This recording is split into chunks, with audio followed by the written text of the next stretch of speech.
जिला blood bank की रक्त संकट को देखते हुए चाकुलिया ब्लॉक प्रशासन के उद्योग से रक्तदान शिविर का आयोजन किया गया। चाकुलिया ग्रामीण अस्पताल में रविवार रक्तदान शिविर में वीडियो सुजोय धौर, पंचायत समिति सभापति अनवर आलम सहित सभी ब्लॉक कर्मचारियों ने रक्तदान किया।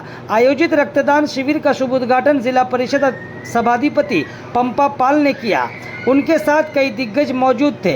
80 यूनिट ब्लड का लक्ष्य के साथ चाकुलिया ब्लॉक प्रशासन ने इस शिविर का आयोजन किया।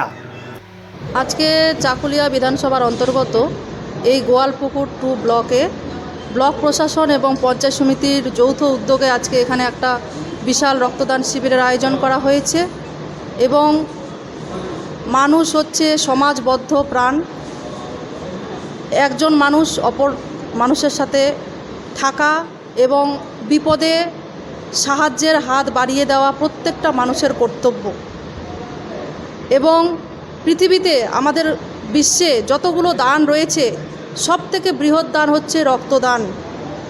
রক্তদান হচ্ছে জীবন দান করা।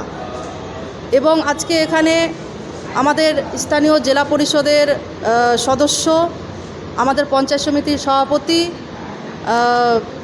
আনোয়ার আলম মহাশয়, আমাদের বিডিও সাহেব এখানে আসেন, বিএমও সাহেব এখানে উপস্থিত আছেন।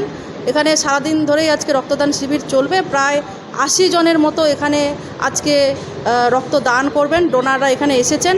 আমি জেলা পরিষদের সভাধিপতি হিসেবে একটাই বার্তা দিতে চাই, উত্তর দিনাজপুর জেলায় যেভাবে রক্তর সংকট দেখা দিয়েছে, আমাদের উত্তর দিনাজপুর জেলায় 9টি ব্লক রয়েছে। 9টি ব্লকে প্রায় 98টি জিপি রয়েছে। প্রত্যেকটা জিপিতে এরকম উদ্যোগ নিয়ে যদি সবাই আমরা রক্তদান শিবির করি, অবশ্যই রক্তদান শিবির করতে হবে, তাহলে আমাদের উত্তর দিনাজপুর জেলায় আমাদের জেলার মানুষ রক্ত সংকট থেকে মুক্তি পাবে।